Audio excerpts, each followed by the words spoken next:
Hey guys, I'm excited. I have here my friend Tricia, and I met her on Twitter.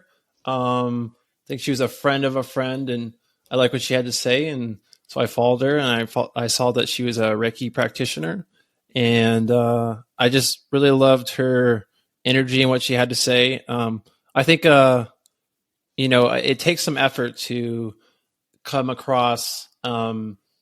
To really, I guess, show yourself and who you are, and have that energy of joy and stuff like that through social media.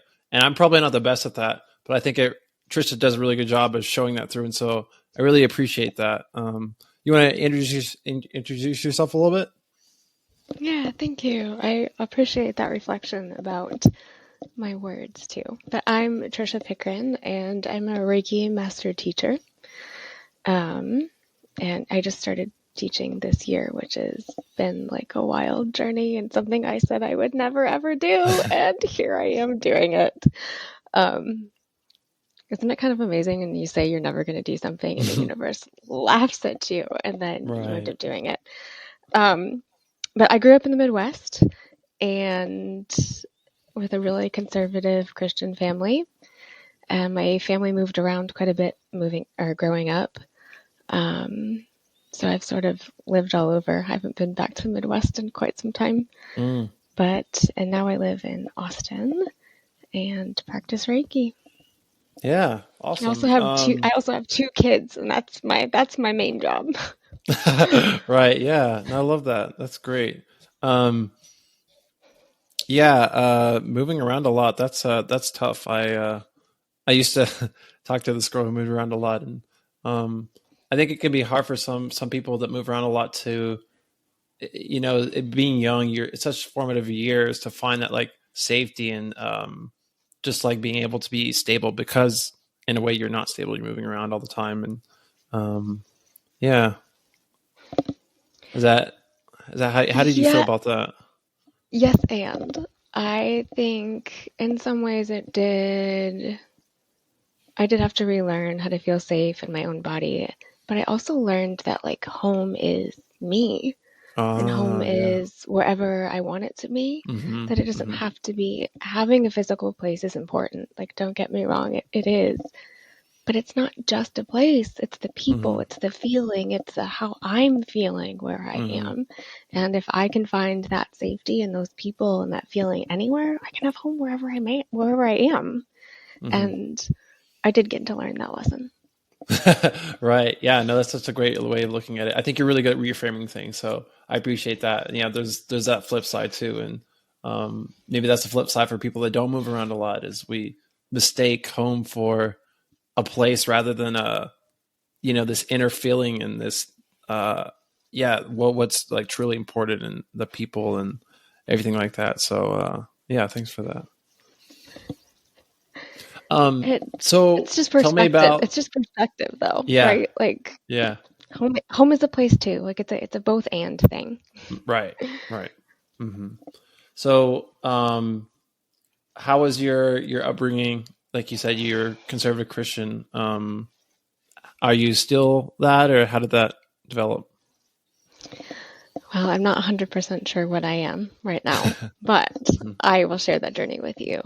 I have really amazing parents. We did grow up in a very conservative culture that I think took on more of the culture of Christianity than the Bible Practice as truth. Yeah, I think it was more of a little bit of a controlling cultish culture. But I didn't see that until I was in college, and then moved away. I moved away and went to another church, and it felt really wrong. Like, something about that other church, which is a questionable church, to be fair, but was one of the like popular people at the time in the circles that I was in. And I got there and I was just like, this is the church that everyone, like, people are moving to this city for. Why does this feel wrong to me? Yeah. And I didn't have any answers, but I quit going to church because it felt so horrible to me. But I just didn't see, at the time, I didn't know, but I was starting to understand that I wanted to live what I believed, not just talk about it, not just create a culture for it. And I didn't quite have the framework for that yet. Like they were just tiny seeds, but they grew. And I still think I have a pretty complicated relationship with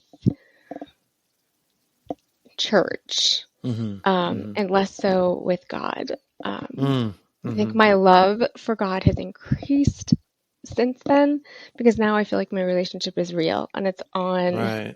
It's because I want it to be there, not because I feel like it has to be there. And now I feel like through doing Reiki and through a lot of the experiences that I've had in the last decade, that God is just more alive to me than he's ever been. And that's kind of amazing. So I still not 100% sure where I land theologically anymore. But I know that I love the Lord, and that God is just, I don't know, like the divine is so alive in everything that we do. And that's just been an incredible thing to learn as an adult, I guess, even though I grew up in that. Yeah, I love that. I remember, I don't know if you've ever heard of the Gospel Coalition. Yeah, I have. Okay. Yeah. And I was like, oh, everybody's like into this. This is good stuff. So I started like reading their articles, and I was just like, something funny about this, something weird. Like, I was like, this is what everybody's like into. And I was like, yeah. So I had that same kind of like disconnect, and not that like everything was bad, but there was definitely something off, or some stuff that I was like, I don't know about this. So yeah, that's interesting. So did you feel like, what denomination did you grow up in? I'm just curious. In the PCA, like the Presbyterian Church of America. They're Reformed, like Reformed Presbyterian. Oh, okay. Yeah. Yeah, I'm not a big fan of Reformed. I'm not. I'm definitely not Reformed anymore. That much is true. Right. I think not that they're all wrong. They're not, like, that's the thing. Like, it's not all bad or all good. Yeah, and you don't want to has it get all. too dualistic. Not at all. I do think as a denomination, they have a harder time living the gospel, and that's what I actually care about. Like, I care about the uncomfortable. application. I care about being uncomfortable. Like, is my life making me a little bit uncomfortable because I'm doing things that make me feel uncomfortable because I'm loving other people? Like, that's how I want to be living.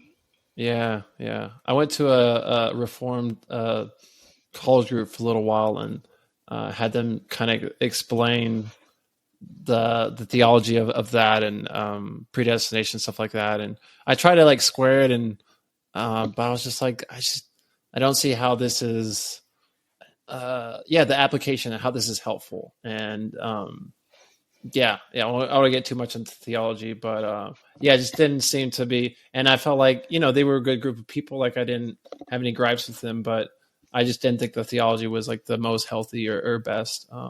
So I kind of moved on from that. But I definitely think the question of like free will and what's outside of our will, that it's still an interesting question. It's something that I haven't like totally gone away from, and it's still a complicated answer. So I don't think those questions in that, like, that denomination focuses on that question. I think that's a good question. It's something good to focus on. I just don't always love their answers for that, basically. Yeah. And I think being Reformed tends to attract a lot of intellectuals because it is, I don't know, pretty heady theology. Right. And sometimes the thing that I've noticed is that people who tend to err on the intellectual side entirely sort of miss the like living part. Right. And the embodiment. And again, and you need both. Like, they both matter. You can't just think about how you want to live. Like, you need to be doing it too. Right. Intellectualizing is the same thing as like bypassing. It's bypassing with the head. Yes. I've been to grad school, and I was like, oh man, I love this learning and thinking. And, sometimes I actually feel bad about my podcast because I'm like, I'm talking so much, like, how much am I living? And so I try to embody my words. And yeah, I definitely, that started to resonate with me when I was in grad school and I saw that disconnect. And I think that the more you just live in your head and not have that balance, then even your understanding, your intellectualizing, it gets really skewed, and it doesn't. You see that it doesn't make sense with the way people actually live, and I'm sure I'm guilty of that as well. But I try to keep that in mind, and yeah, that's so great. And obviously, Reiki is all about that embodiment. So can see how that actually could lead you to Reiki. Well, my beginning with Reiki is really funny if you want to Mm-hmm. hear this story. Yeah, definitely. I when I had my first son, it was a very traumatic birth. He was born very early. We both almost died. It Oh wow. was quite an experience. Um, I didn't quite have the tools to manage stress, trauma, and a really high Mm-hmm. needs child. Mm-hmm. So I crashed. Like when he was 18 months, I got Mm-hmm. diagnosed with chronic fatigue, and Mm-hmm. my body just kind of quit working for a little while. And my dad has chronic fatigue, so I was like, okay, I've got this. Like I know what I need to change with my lifestyle and my diet, and I just kept getting this nagging feeling that I was missing something, that there was a piece of the puzzle that I still needed to find. And Mm-hmm. I still don't remember why, but I was just like, oh, it's energy work. Mm-hmm. And at this point in my life, I was deep in postpartum depression still. I didn't feel good. I was exhausted. Mm-hmm. Like I wasn't really connected to like my intuition or my inner voice or whatever you want to call it. But I Mm-hmm. kept getting this nudge to find energy work, and I had no framework for that. Like I was Yeah. still, How do you even know about energy work? Like, where did that come from? I'm not sure. I still don't know Wow. where I got I must have read some Mm-hmm. article somewhere or Mm-hmm. heard something about intuitive healing or Mm-hmm. something along those lines. And like the term must have stuck with me Mm-hmm. because I knew like I had all these other pieces like aligned, like my Mm-hmm. diet and learning how to manage stress and working on my nervous system and working through some of the trauma from that birth that like my body was holding on to. But I just kept thinking, okay, energy work. So I went to my most like woo friend and I was like, if you were going to start energy work, what would you do? And she's like, oh, you should do Reiki. And I was like, Mm-hmm. great. And instead of being like a normal person and going and getting a session, I was like, I'll sign up for the training. That sounds like a good idea. So I did. I literally went in blind. I had no idea what Reiki was. Not a clue. I literally walked into that training having read nothing about it, never experiencing it, and I was just like, I'm here. This is it. I'm going to learn whatever this is. Mm-hmm. Um, so I didn't have any framework. I actually walked in blind. Um, and then I had a vision. That first weekend, that first attunement, I had a vision that made it very clear that Reiki was my path, that in Mm-hmm. some way or another, this was going to be the thing that I was going to be doing. And then my brain was just like, yeah, that's great. No, I'm not. Like, I won't be doing that. Thank you. Yeah. Uh-huh. Because in my head, I was like, I just need this for my body. I need this for my Mm-hmm. family. Mm-hmm. That's it. And I didn't. And it is true that at that point, I did not have the capacity to even think about it being something that I would offer to someone else. But one of the teachers in that training, he and I had a really interesting energetic exchange. And he, being that far ahead of me on the path, was Mm-hmm. able to be like, oh, there's something here. And he asked to mentor me. And he mentored me for about 2 years. And in that period of 2 years, we were exchanging sessions and I was doing a lot of inner work. And then just piece by piece, everything in me unraveled. And eventually I was like, okay, I'm ready. Like, I'm ready to offer this to other people. Mm-hmm. And 4 years later, I was like, okay, I think I'm ready to teach now. Like, clearly, if I love it this much and care about how it's taught, then I am meant to be teaching it. So yeah, that's kind of the Yeah. short version of Wow. how I found Reiki. Yeah, that's so interesting. Yeah, first off, I'm just reflecting on my own journey. I had a Kundalini awakening, and but I didn't know what that was. You know, growing up Christian, I didn't know what happened, and I kind of went through the dark night of the soul, just like you with your birth and everything you're struggling with, um, well, even even before that awakening, it was a hard time. I know I was dealing with a lot of mental and emotional issues in grad school, and trying to make it as an adult and do well in grad school and everything like that, and all this trauma I hadn't dealt with from my childhood. And yeah, I think those hard times really have the potential to push us into healing and our calling and everything like that.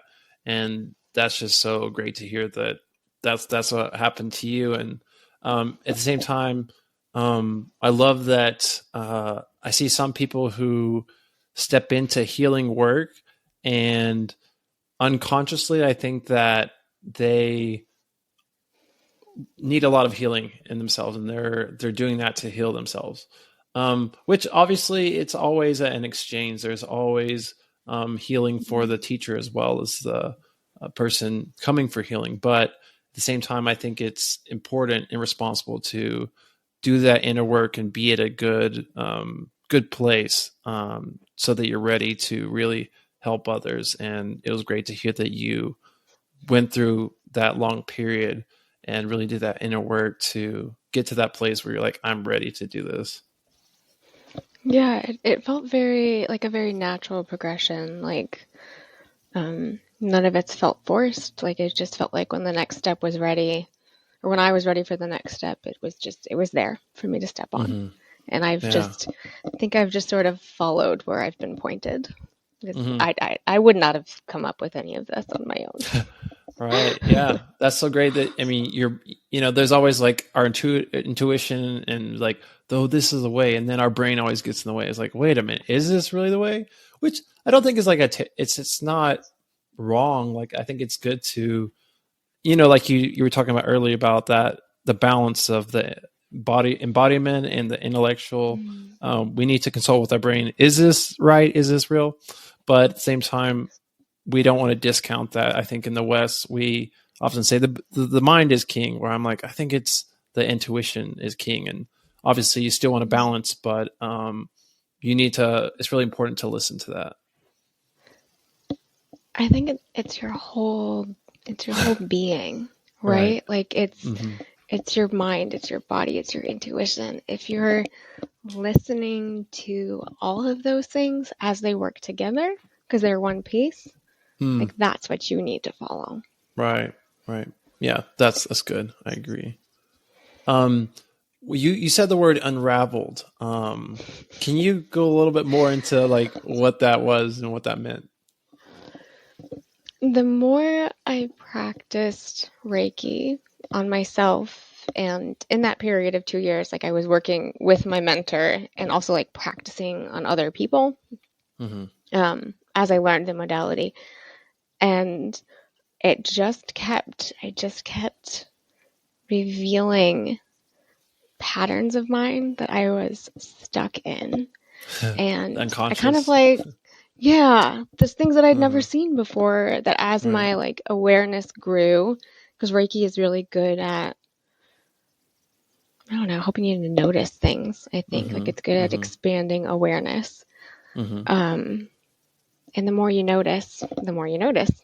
Right. So as I would pull like, this on is connected to this. Yes. Like it's like I like to think of it as like the tapestry of my being, like who I am, is made up of all of these threads. And I would just find a thread and I had to pull on it. And then as I'm pulling on that one, like other ones would be coming out. And it just it literally felt like my whole being has unraveled in the last, I've been practicing for like 4.5 years now. And I think all of me has unraveled and continuing to unravel, which is wonderful because that process should never stop. Right. But yeah, I just kept noticing patterns and things that I was just like, wow, why am I doing this? Is that really who Mm-hmm. I want to be? Mm-hmm. And Mm-hmm. that's great to notice patterns, but then you also have to decide if you want to change them or not. Right. It is a good pattern.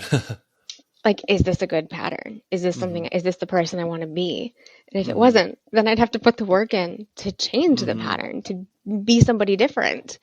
Um, and so yeah, it's just felt very much like an unraveling of who I am, and not Yeah. in a, not that that's always been easy, but it's also been a very good thing. Right. Right.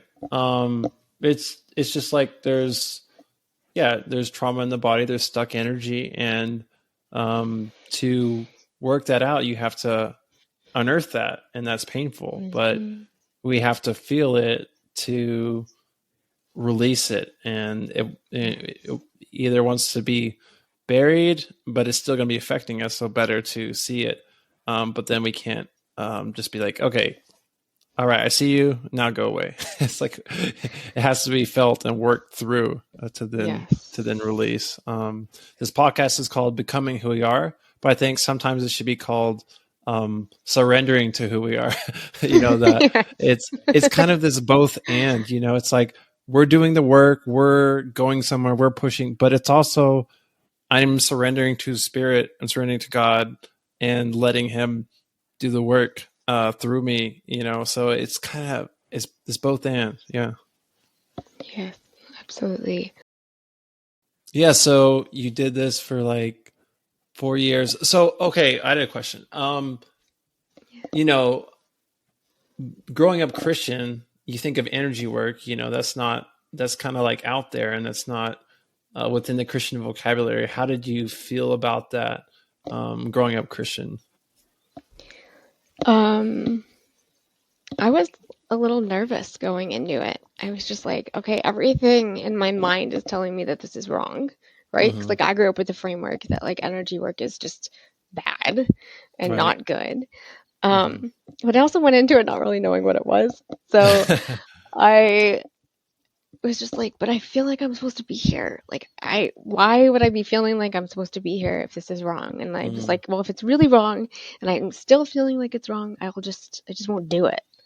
Mm-hmm. Um, and then experiencing Reiki and seeing the things I've seen since then, I cannot reconcile it being wrong. Like I cannot reconcile it being something that is evil. Mm-hmm. It's Mm-hmm. not. It's like pure love. It's pure. Right. It's such a pure and healing energy. There is just, and energy Mm-hmm. is the one thing that doesn't lie, right? Your words can Right. lie, your face can Mm-hmm. lie, you can lie with your body language, but energy doesn't lie. It Mm-hmm. can't. It is what it Mm-hmm. is.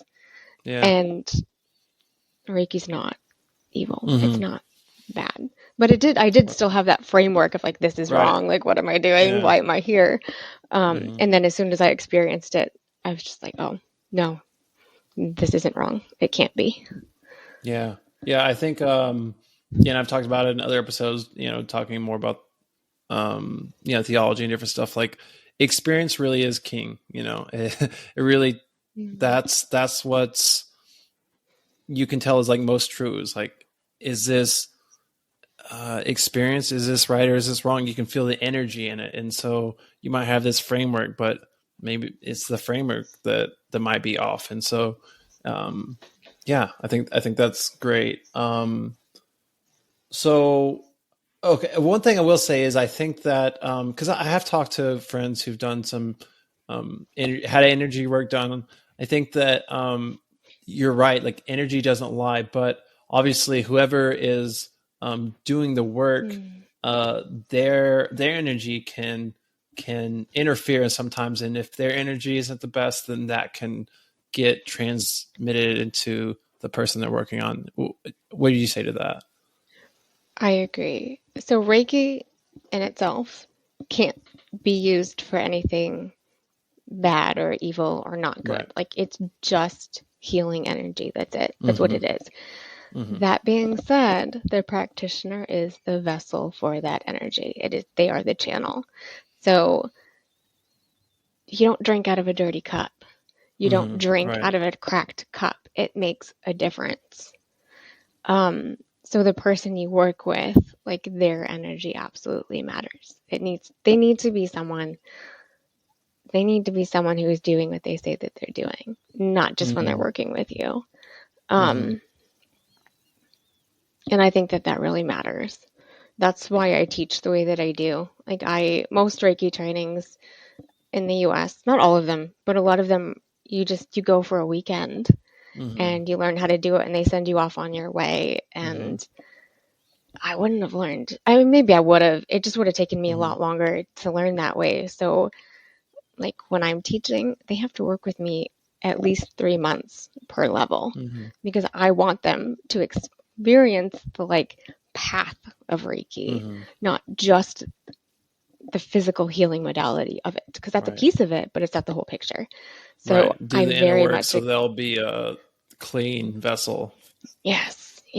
And learn how to, and that doesn't mean that you can't have like a bad attitude sometimes. It doesn't mean that you can't get angry, and You're it doesn't perfect. mean that you go into every session feeling great, because you don't. That's just not the way life works. But you can go into that having a bad day with clean energy. That's possible to do. And I think it does really matter. Like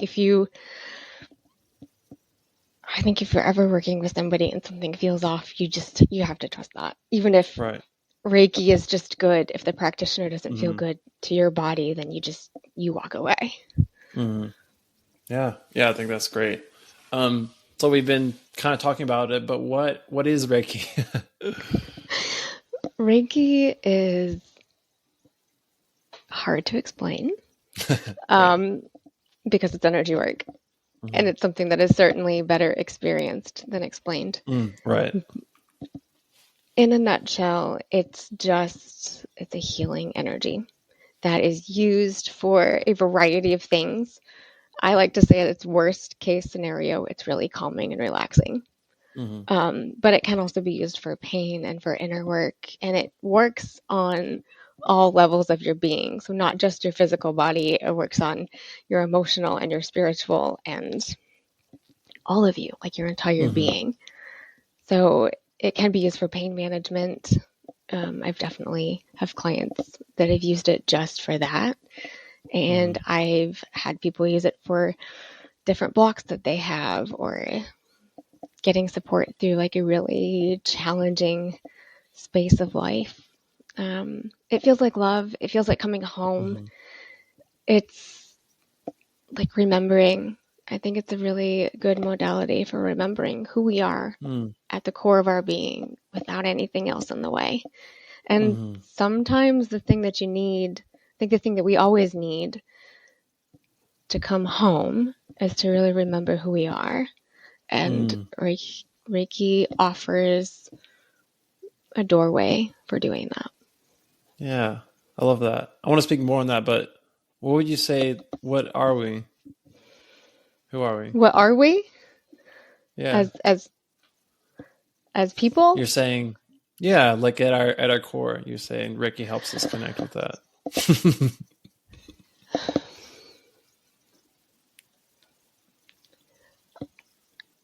I think like I don't know. I haven't really landed on a term that I like love. Like I've heard like our authentic self or something along those lines. Just like who I am when I'm just me, when I don't have a mask in the way, when I'm being who I really am. It's just like you could say it's like a resonance. You feel like if someone says something wise, you're like, why does that? Why do other people recognize that as wise? It's a resonance in the body. It's something that you're like, oh yeah, and of course you think about it too, and you're like, does this make sense? But the first thing before you think about it, you're just like, oh, this resonates. This makes sense. So I could see that like, this is who I am. Like, and I would say like, I think we are loving, we are love, we are a part of God and extension of Him and love. Yeah, and I think mm, to take that a step further, another thing that I feel like Reiki's really taught me is that everything is connected. Like we're not Yeah. really like we are more energy than matter. We are. Mm-hmm. This body is more energy than matter. And if this is more energy than matter and there's still energy everywhere else making up everything else, like we're Mm-hmm. really connected to Mm-hmm. everything all the Mm-hmm. time. Mm-hmm. And when you start thinking of the world more in those terms, it kind of does change how you live and how you look at other Yeah. people Mm-hmm. and how you look at what you're doing. Mm. And I Yeah, think I that, agree. I think that yeah. like my awakening was it just helped me have that experience, and it was Mm-hmm. that experience of love and that energetic and very embodied, and then I went from that experience and encountered everyone else, and I was like, oh, God is in them, and God is in this earth, and God is everywhere, and is and everything. And I would say that God is that Reiki energy, and it's that life force that helps everything, or not helps, but it is their life. It is how they function. It is what's at their core. And I think, growing up more fundamentalist Christian, you're like, okay, Christians, we're saved, we're good, we're good. And then people outside, maybe they have a little glimpse, but like I can't really trust them, or like there's something really wrong with them. And after the experience, it's like, oh no, God is in everybody. Now, some people recognize that more and they might live that out better than others, but like that's at the core of everyone and everything. And I think that shift was just so revolutionary for me. And like Reiki is another way of recognizing that in that journey. Yeah, I think what I think is amazing is that there are so many doorways to that realization, and Right. we've all got our own one that's worked for us. And I think that's amazing. Like, I will be the first person to tell you that Reiki is not the only way. Mm-hmm. Yeah, I love There's, that. it shouldn't be. It really shouldn't be. Like, it should be a doorway, and there are a lot of doors to a house. Right. And and um, oh, I was going to say, like the definition of Reiki, like the word itself means Mm-hmm. universal life force energy. Like that's what it Mm-hmm. is. Yeah. So it's just this concentrated form of it that gets Mm-hmm. moved from me to you or from me to Mm-hmm. someone else. Mm-hmm. And it really does change how you see people when you start seeing Right. them as just an extension of that. Mm-hmm. And all of us being that, Yeah. it really makes a difference. Mm-hmm. And in a way, I mean, everything is an energy exchange. And so you could say everything is a little bit Reiki, like this conversation here, this is a Reiki exchange, some degree. But Reiki is just more concentrated on that, and that, um, yeah, that a whole amount that's what we're focused on. That's what we're here to do. Um, and I think like one verse I really love in the Bible is where Jesus is like, where two or three are gathered, I am here. And it's like, Mm-hmm. where when we connect, really connect genuinely, authentically with each other, we're increasing that loving energy and that empathetic understanding, and that's healing, and it's powerful, and it's empowering. Yeah. Yeah. I mean, everything is an energetic exchange in one form or another. And there certainly was plenty of energy healing in the Bible. And Right. I'll admit I didn't think of it in those terms as a child, but now as an Right. adult, I'm like, that's exactly what they were doing. Yeah. I know. uh-huh. Yeah. So okay, do you know much about like the history of Reiki, or like where it came from and how we got it Yeah, here in the West? it's a Japanese healing modality, and Mm-hmm. the founder of Reiki basically went off into the wilderness. He had been on like a spiritual journey of his own, and Mm-hmm. I think was a pretty accomplished at doing what he was doing already. And he went off on like a spiritual journey by himself for several days. And during that time, he discovered Reiki or was given Reiki, and he came back Mm-hmm. and was like, this needs to be shared with other people. Mm-hmm. And so it is a healing modality that is passed through a lineage, um, but is also like available to everyone. Right. It's Right. definitely not like something that isn't available to other people, but it does Hmm. seem to be needs to be passed through a lineage. And What do you mean by that? Sorry. like it would need to be given to you by a teacher. Hmm. Because there are different The like teaching attunements. itself. Yeah, like there are different attunements for each level. Hmm. Hmm. And in those What attunements, they explain the give you attunements? it's sort of like a ceremony, like an intention Okay. of passing Reiki Uh-huh. from me to you. Okay. Um, and Reiki originally started more as a spiritual path than Hmm. a healing path. It Mm. has become more of that in the West, Hmm. which is fine Hmm. because it does do that. Um, but the way he taught was really interesting in that he wouldn't even allow anyone to go from like the first level of Reiki to the next one until he felt that they embodied like the precepts Mm. of Reiki or the That's principles cool. of it. Yeah. So he cared so much more about people's hearts and how they were Hmm. living than their Hmm. skill level.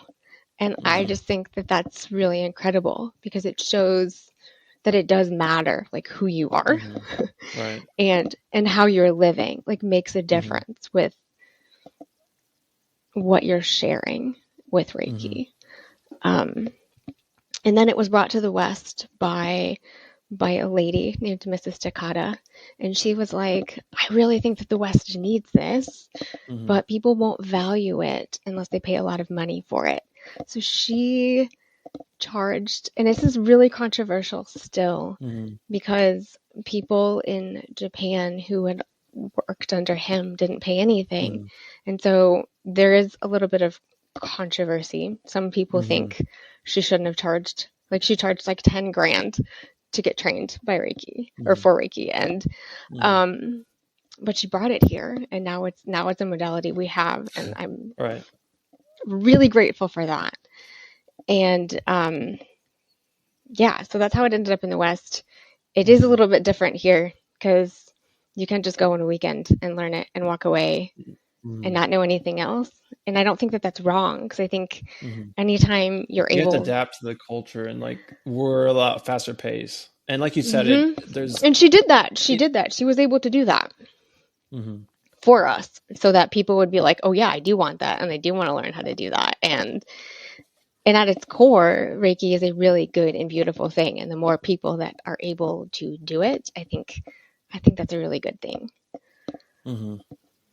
Yeah. So I'm just trying to like understand that lineage and that attunement thing.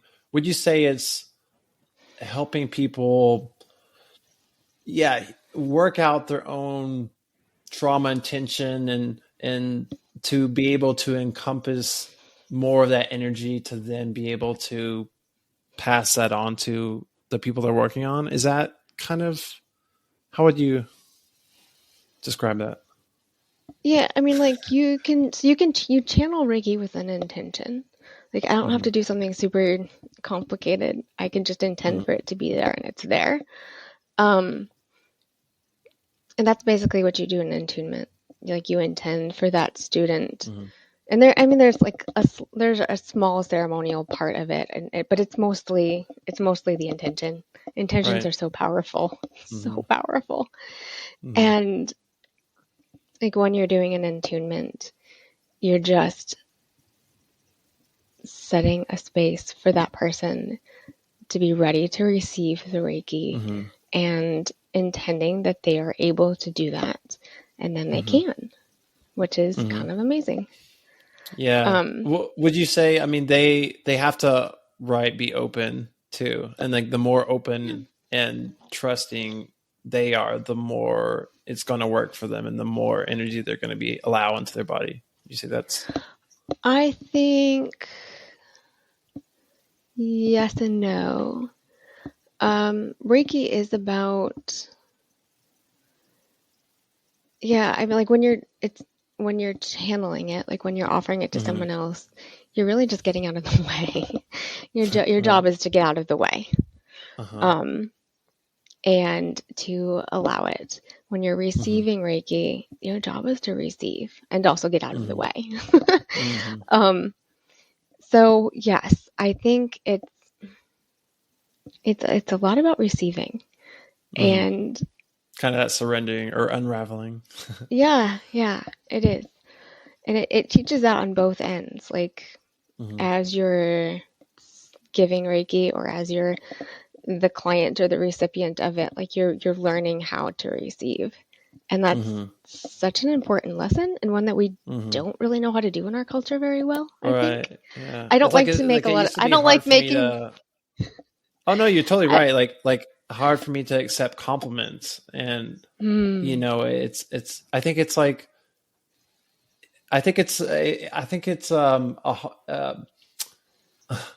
it's a miss. It's a bad relationship with self love and humility and pride. And once you can mm, like kind of square those things and have a better relationship, then like, oh, I can accept compliments because um, that's like the goodness inside of me, like I was saying, is God, is what He gave me. And so I don't have to take that with my ego and puff it up into some pride, but just take it as like, wow, thanks. I'm embodying what God made me to be, and that's a beautiful thing. And so mm. I can take that compliment. So sorry, I'm getting a little off track, but same with No, like the Reiki. you're right. You're right.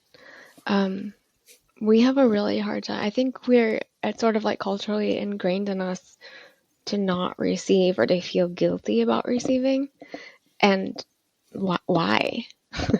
Why do we need to not receive? Like receiving and giving are part of being alive.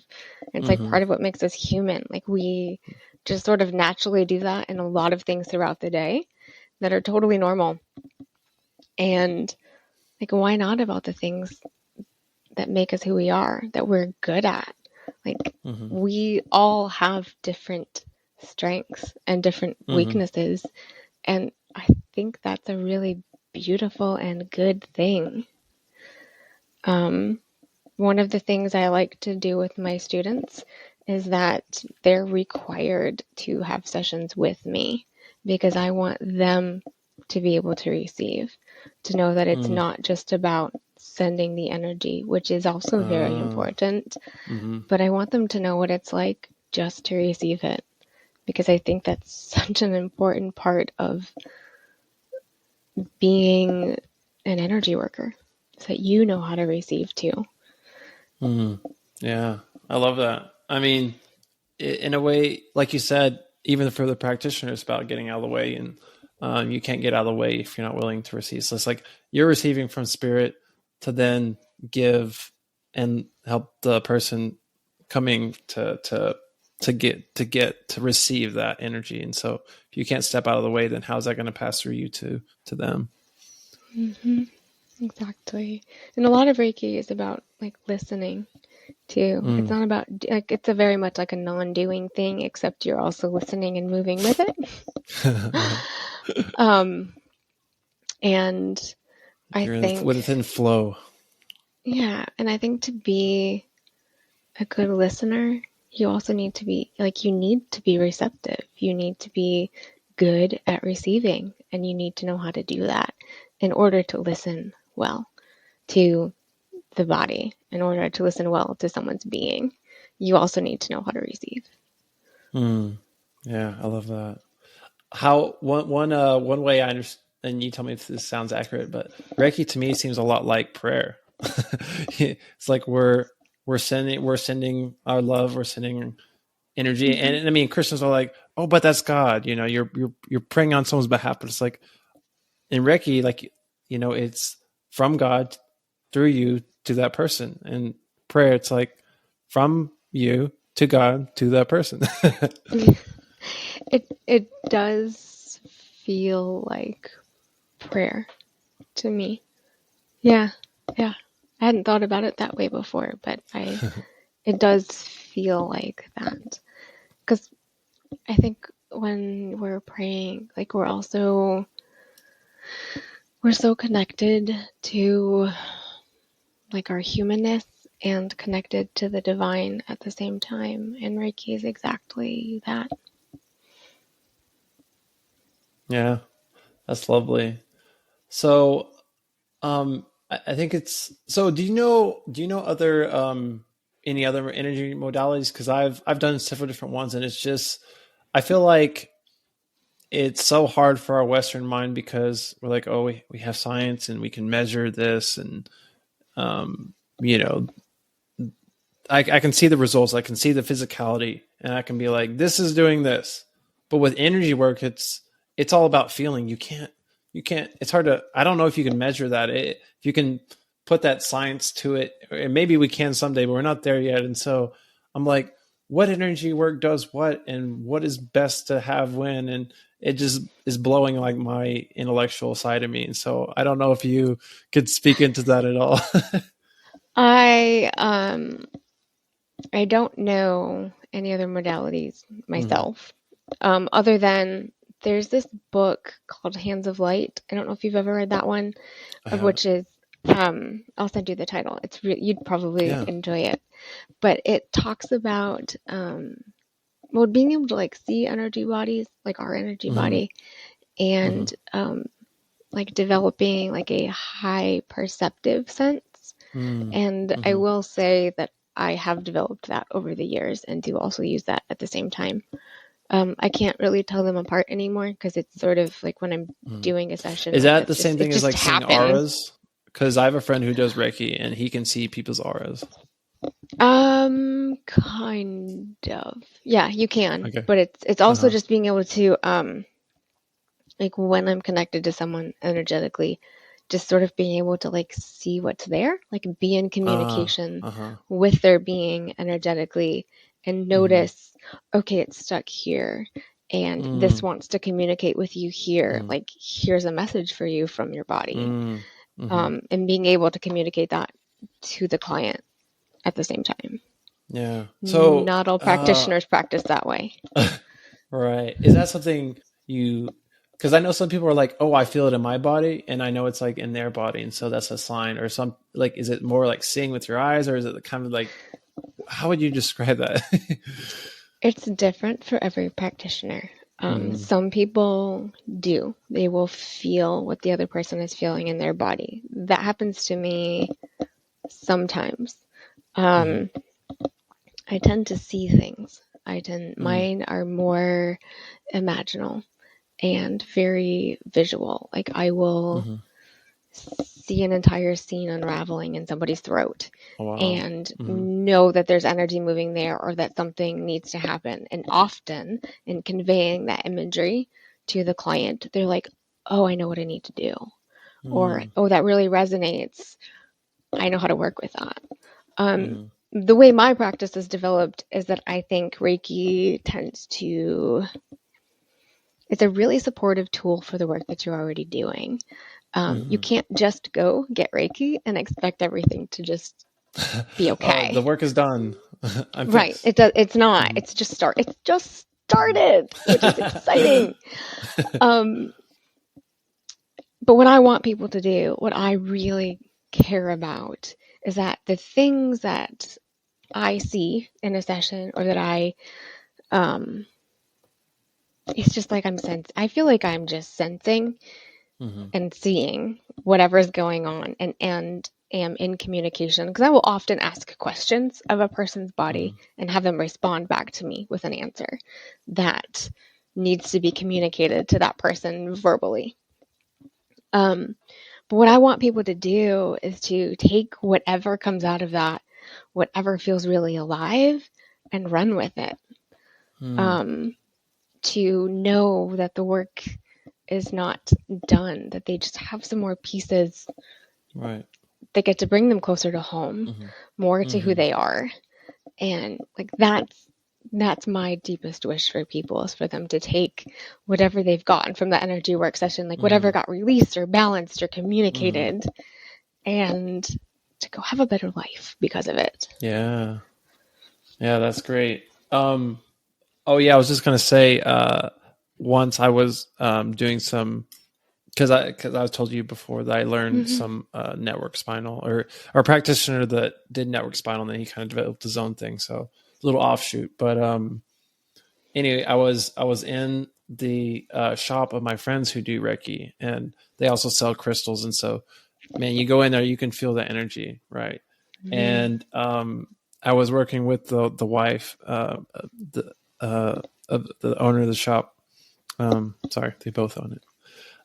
And I I was everything started to feel like wavy and like unstable, and I was just like, whoa, I'm in this like, and I was like, what just happened? And I asked them, they're like, oh, you saw energy. I was like, oh, that's what that was. So that was really cool. It was like a one-time experience I've had. That's amazing. I bet you could. I'd say that's a skill. I bet you could see that all the time if you wanted to. Yeah, there was one other time where I was trying to like feel into energy, and the carpet started kind of.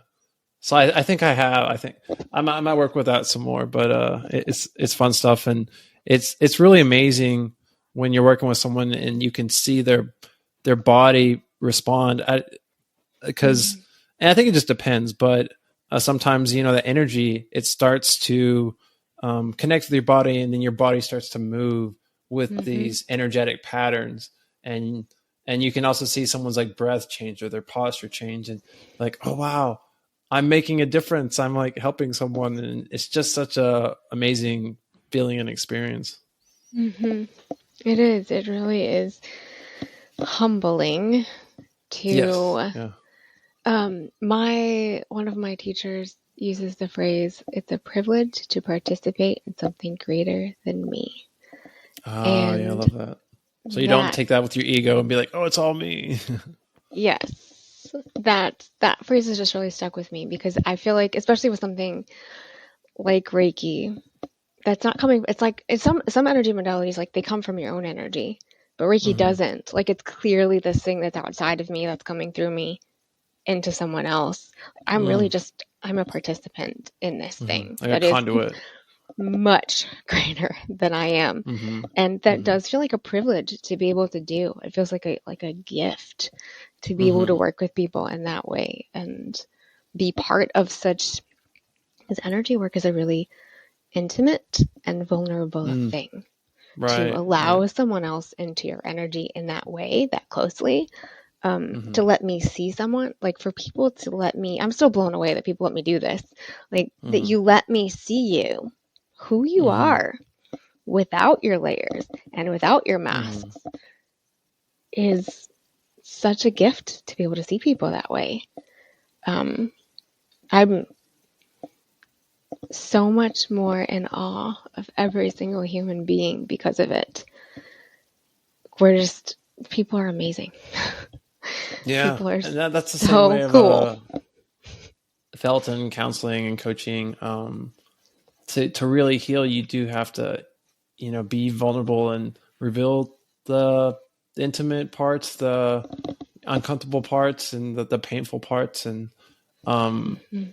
but to do that, you have to develop that trust and that safety, and that Yeah. relationship between you. And when you can do that, and whenever, yeah, you're giving the love back, and you're seeing that person, you're holding space for them. It's so healing. It's so amazing, out of this world. And I'll Yeah. say, like, in Reiki, like, when I got it, and I think it depends on the practice. Like, everybody's got their own energetic signature. So, Hmm. and I like my friend, his wife. I want to try to get it from her, because like his energy, when he does it, is very powerful. Like, I can feel heat, and it's very strong. I'm sensitive, so it might be different for some people, but other people have told me that too. Where she's like, her energy is more gentle, but it starts to build inside of you. Mm.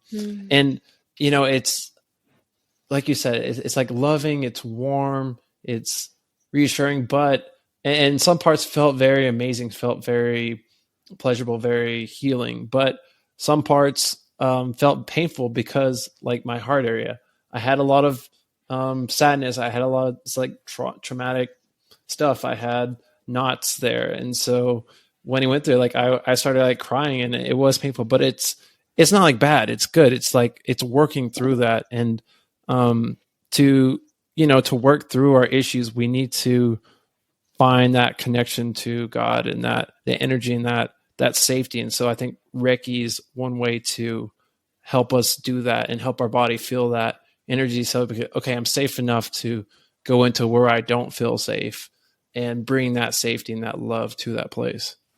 Yes, I completely agree. I think it can also give you like especially if you haven't experienced that on your own, or you're feeling really disconnected from that feeling of safety, like it can give you a baseline for that. Like, oh, I know I can feel this way. And when you remember, when that possibility opens up to like, oh, I can feel this way, it's a little bit easier to access again, or in another set of circumstances.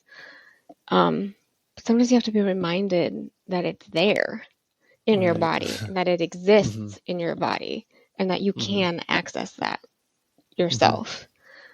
And Reiki does do that. Like it is usually very calming and relaxing, but it is a really powerful modality too. Like it does release things, it does move things around, and and it can for me, a couple days afterwards, I felt super energetic. Like it was like still my body for like a couple days.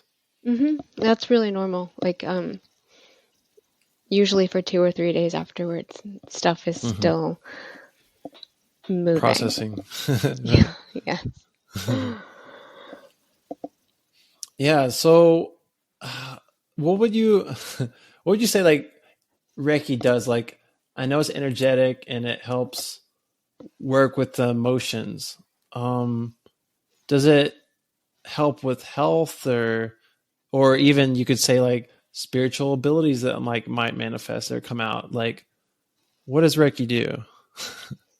Well, that depends on you, right? Like it's a different experience for everyone, because we're all different people and we all need different things. So it really depends on you, and where you are and where you're going. So it can be used for health. Like I personally think it's really regulating to the nervous system, which is just baseline a good thing, right? Like most things stem from us having a regulated nervous system. And it can do that. Like it can regulate a dysregulated nervous system. But it's not always going to do that. Sometimes it may feel a little dysregulating depending on what you need. It's an intuitive energy. So how I personally handle that is, and every practitioner is going to be different, but I like to have people set an intention for their session, like what they're hoping to get out of it, what they're working on. And we talk about that together. Like I want them to verbalize what their intention is. And then I ask them to also be open to what's there for them. Because a lot of the time, what we think is the thing is not the thing. It's the thing behind the thing. Yeah. And we can't always see that. But energy work sort of sees right through that. Yeah. And so I ask people to be open to what's there for them. Like you may be here because your head hurts. But what if your head hurts because there's all of this other stuff going on in your heart space? What if you're grieving and you just haven't been witnessed in that grief yet, and that's what you really need, and that's why your head hurts? So I like to do both, because I think both matter. I think our intention is really powerful and matters. And also it really is good to be open to what else might be there for us to see. And being an intuitive energy, Reiki really cuts through what's actually there.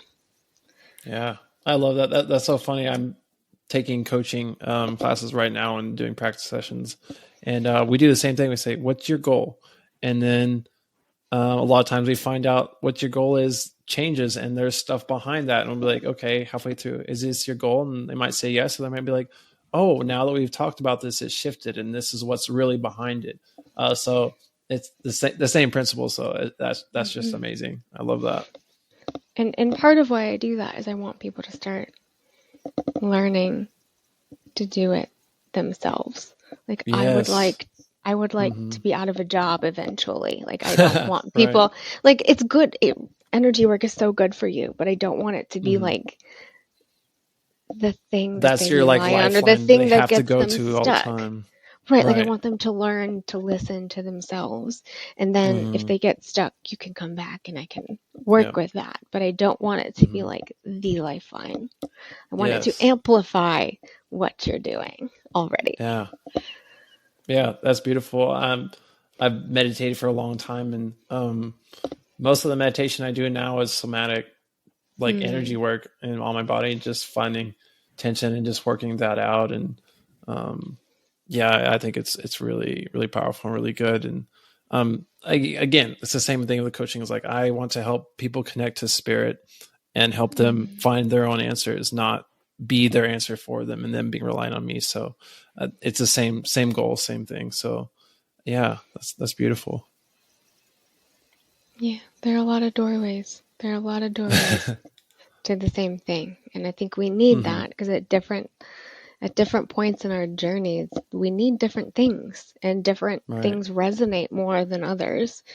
And I Hmm. think it's important to have a lot of different ways to do a thing. Yeah. Oh, I know one question I was going to ask. Now Reiki, just like energy work, can be done distance wise, and you have like Hmm. sessions with people online. How does that work? Or I don't, someone's like, how, what? it just does. I don't, It just does. I mean, there are some things that may explain it, like entanglement. Like you Right. can Or like the influence quantum energy. field. Yeah. Yeah, and like back before, I feel like I really trusted Reiki itself. I Hmm. dove into like quantum physics because I was like, I am gonna Yeah. figure out why this works because my brain took over I, and this right. I'm going to like figure out I'm quantum physics. right like no big deal. I didn't even take physics in high school. I'm gonna do this.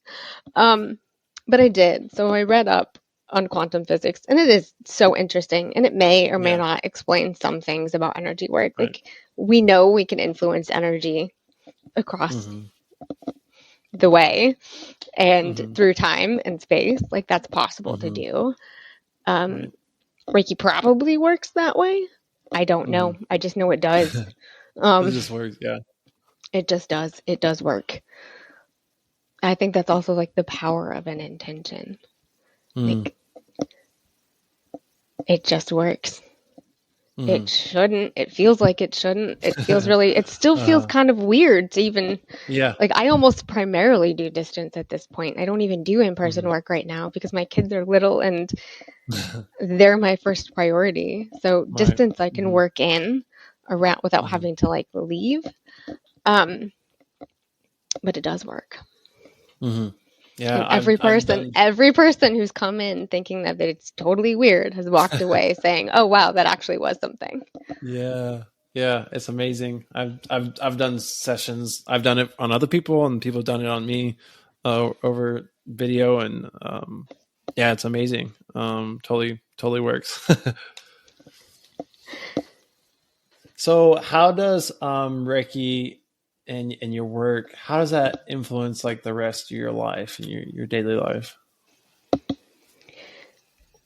Well, for me at this point, it is very much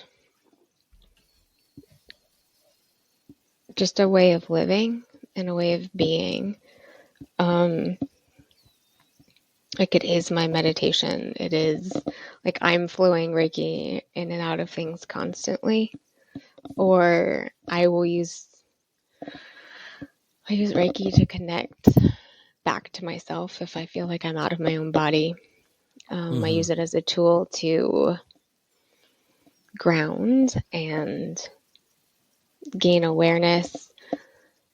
And I feel like over time, over years of having done that, it's expanded my awareness and my sensitivity and my intuition. And it's sort Hmm. of amplified my life. And I've always been an intuitive person. So it's not like I didn't have Hmm. that before. I did. We all do. But Mm-hmm. I feel like it's really through using it that way, through practicing it on myself and on other people, using it kind of woven in my day, Mm-hmm. that it's just sort of part of who I am now. Like it's just kind of like Mm-hmm. this path that I'm on. Mm-hmm. Um, but and it's also amplified all of these other things, like my awareness and my intuition and my ability to Mm-hmm. know something's coming before it comes. Mm-hmm. Um, all kinds of things. Yeah.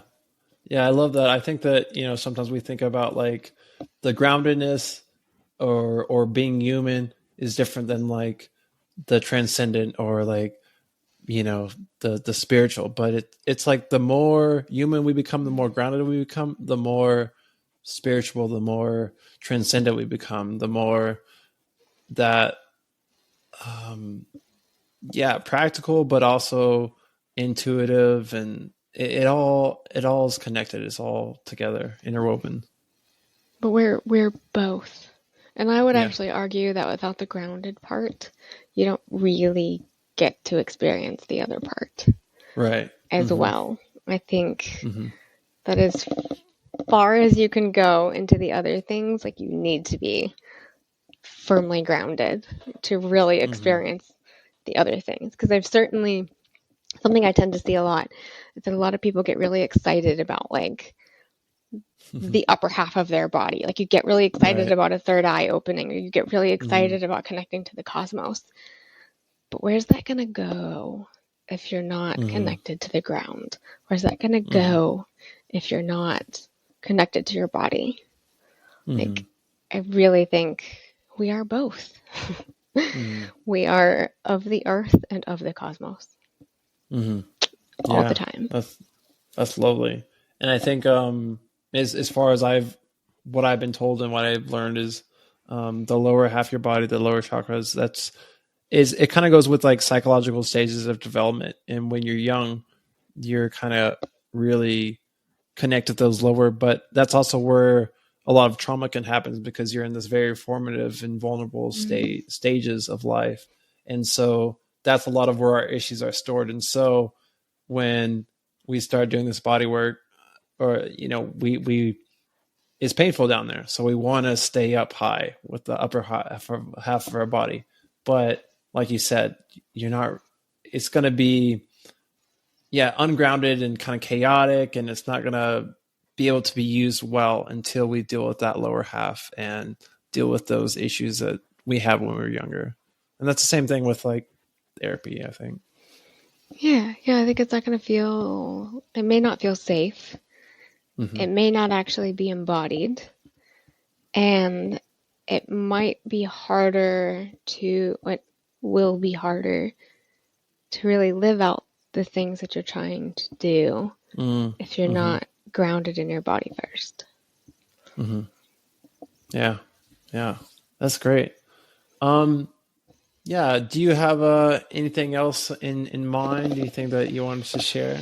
Put you on the spot here. Oh boy. I don't know. I think I covered Reiki pretty thoroughly from my perspective. Um, no, I can't think of anything else that I wanted to say. Yeah. And like I said at the beginning, I think that you do a good job of kind of that deeper connecting to the energy in life, no matter what, connecting that there's always this transmutation alchemy that can take place in your life, no matter what's happening that's, painful or hard. You might say evil or bad or whatever. There's always an opportunity to see good and see that perspective and live out that perspective, and also see that the hard times are what helps us grow the most and what has a power to really transform us. I think one of the most important lessons I've ever learned is learning to be comfortable with discomfort. Mm-hmm. And that alchemy, that transformation can't really truly happen until we're first comfortable with being uncomfortable. Like you have to really feel a thing, and if you're working through painful things or traumas or something that's like stuck and not moving, and those things don't feel good. They are painful and uncomfortable, and I've spent a lot of time learning how to be comfortable with being uncomfortable and not trying to change a thing before it's ready to change. That's a Sort really of good point. sitting with it in that discomfort and in that pain and allowing it to process. And then when you can, like when you get to a point where that uncomfortable thing isn't as terrifying or as unsafe, or where it just feels, I don't know, a little bit safer, a little bit more comfortable, even though the essence of it has not changed. It's still a hard and awful thing. Like that's when you really get to start moving it and alchemizing it into something else. So a lot of what you see comes, and my words online comes from a lot of discomfort. Like having a chronic illness that makes me exhausted a lot of the time is hard. I would rather not be tired.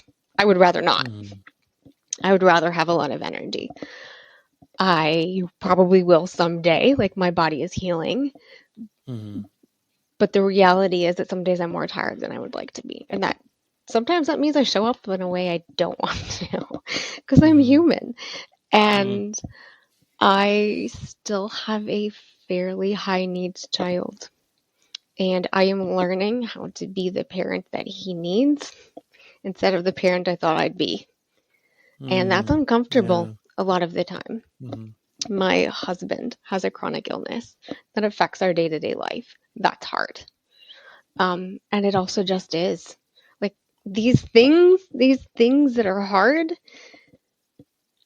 also get to be the greatest things in my life. They get to be the biggest catalysts for change. They get to be the things that point me to wonder and to joy and to delight. But I get to decide that. Like we forget how much power we have over ourselves. Like maybe I can't change some of these circumstances. Maybe I can. But me, I get to decide how I show up. I get to decide what I believe to be true, and what I believe to be true absolutely changes the world around me because it changes how I interact with it. Yeah. Wow. That's so powerful. It's really, really touching. I can really feel that genuineness and that wisdom. I think something that I have had to really learn in my journey is either A, disassociating, or B, let's do the work. And okay, I found out problems, let's fix it. And then I wouldn't have patience for myself, and then I'd burn out, and then I would scare my parts that weren't healed, and they're like, you're going too fast, and I'm like, heal. I'm like, I see you now, okay, now we're done. I'm just like, no, it takes time, have patience, it's not going to be overnight. And so really sitting with that and that becoming okay with discomfort. And I still have really far to go, but I'm on that journey. And at the same time, like you said, like I wish, I had more energy sometimes. And I'm like, sometimes I go through periods where, when you're doing that inner work, it can be very taxing because it is working with energy, and you have to slow down, and you don't have as much energy to expend on everything else, and you have to be okay with that. That's part of the journey. And doing that work in the long run, if you have the patience, will give you more energy than when you had in the first place. And so you can recognize it's part of the process of healing. Yes, absolutely. And like choosing to do what you can with what you've got. Like that principle, it's never going to be perfect. Right, and that principle doesn't change whether you have a little bit or a lot. And if you can choose to use what you have when you have a little bit, like that's amplified and expanded the more you get.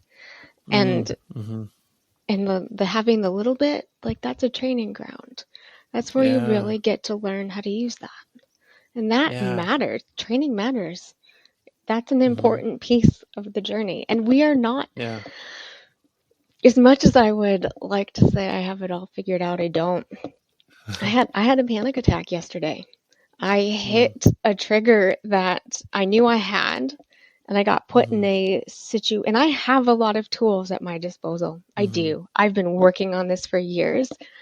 I handle things better now than I did then, but I got put in a situation, or life gave me a situation of circumstances that was kind of new, right? It was like this old thing that I knew I had a hard time with in a new way, and my body panicked. And it took me a minute to be like, oh, okay, here is a capacity building moment. I do have the tools to Yeah. handle this. Yeah. I know what to do. But my body still responded. I still responded with panic because it was new. So we're always going to be like, that's going to keep happening, right? If you're Right. growing, that kind of should be happening from And time if it to doesn't happen, time. then you're stuck, and you're probably regressing. So Right. So don't beat yourself up if you're still growing. That's a good thing. Like you're going to hit right. those as you grow, you're going to hit your edges. You're going to hit your boundaries. And when you have tools and practices and you're grounded, you can push them out a little bit further. But that's messy. That's going to be Yeah. messy. Like me having a panic attack. I wish that hadn't happened. I wish I could be like, I am panic attack free. Like that never happens to me. Clearly I've got this all under control, but I'm a person. So that happened to my body because that's a normal response to a lot of stress.